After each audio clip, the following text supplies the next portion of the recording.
Mom, parang super sweet. Bumagets ka. Nag-workout na ako ngayon. Dati kasi hindi ako nag-workout. Tamad ako eh. Lagi lang ako nakuha sa Mas bagay yung short hair. Yung short hair. Mukha kang bata. Thank you, David.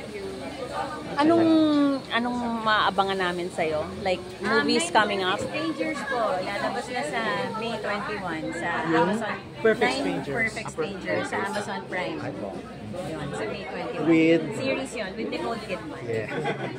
With. How was Kailangan may with talaga. Kailangan manggaling sa kanya. How was it working with the Nicole Kidman? A totally different actress din. Very in the moment. Very marunong siya makipaglaro sa eksena. She's always bringing something new every page. Ganyan. Iba rin. Ibang klaseng actress din si Nicole Kidman. Miss Dalia, question lang about citizenship. Meron bang plano na kumuha ka ng US citizenship? You know, that question is always asked to me. Madalas, madaming beses may tinanong sa akin. Maybe someday my answer will change, but for now, I'm happy being a Filipino citizen. Nagkaka-project ka naman kahit na Pilipino. Opo. Hindi nagkakaproblema sa equity ano pag ano naman? Hindi po. Nag-bayad ako ng taxes doon sa Amerika kasi doon ako nagtatrabaho. Hindi ko na kailangan magbayad dito. Hindi ako nagdo-double tax. Kasi dinideclare ko dito yung trabaho ko doon. Kaya, kaya walang problema. Hindi ka nagka-tax dito? Hindi na po. Kasi may proof ako na nagbayad na ako ng taxes. At saka hindi naman ako nag-work dito. Doon ako nag-work. Okay. Kaya okay lang. Kaya walang dahilan para mag-change ako ng citizenship. Miss Dali, noon nga, sinabi mo na Catherine Bernardo is the younger Nora Honor. I said she reminded me of the young Nora Honor. Okay. I didn't mean, tinanong na rin po ako niyan. I was misquoted. I did not mean to say she is the new young Nora Honor. I said she reminds me of the young Nora Honor. Kasi same, yung appeal niya sa masses, yung box office success nila pareho. Yung nag-start sila ng maaga, ng bata. Yung kulay ng balat nila kayong manggi. Yung mga, and pareho sila magaling umarte. Yung mga qualities na yun lang. Pero I did not say na she's the new Nora. There will never be another Ate Guy. Did you feel bad? Nung na-misquote ka? Medyo na bad trip ako dun sa nagtanong sa akin. Ulitin, medyo na bad trip ka. Sino yun? Bad trip ako dun sa nagtanong. May report, di ko na maalala ko yung pangalan niya, pero naalala ko yung face niya. Tinanong niya ako yung question na yun. Pero not the way you asked me in a very nice way. Parang sabi niya, ay sinabi mo na ano? Ganyan, si Catherine Bernardo yung bagong Nora Honor. Kung hindi ko po sinabi yun, medyo na bad trip ako doon. Kasi parang kilala ko na yun kung ganyan ang delivery. it's not fair that people are misquoting us when we say something. And kasi when we do interviews, we do it, you know, with our open hearts and with all sincerity.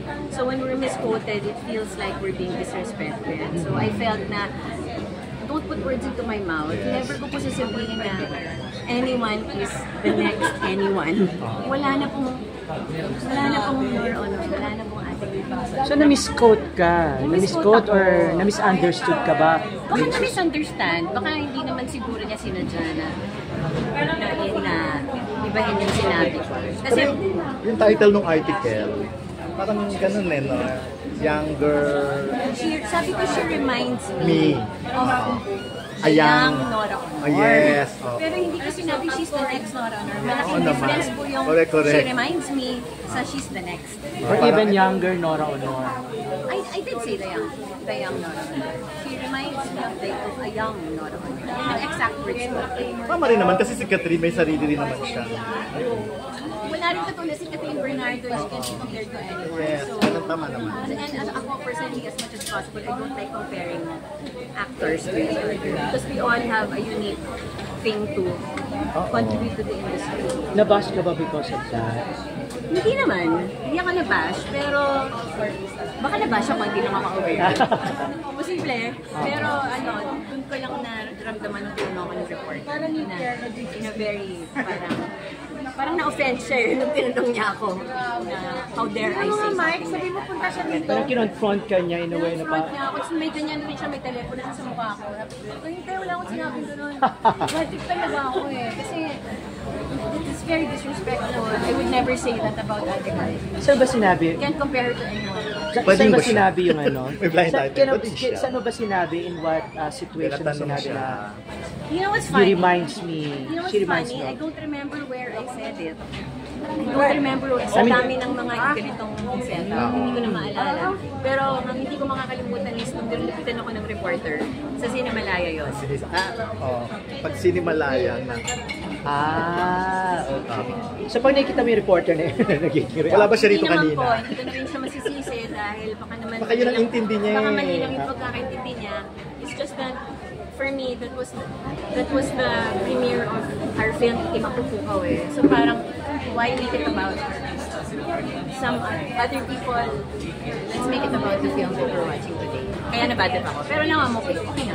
Okay ka na. So hindi naman nabago ang tingin mo sa mga Ay, hindi Filipino po. report. Kaya nga, kinukusap ko kayo eh. Hindi po.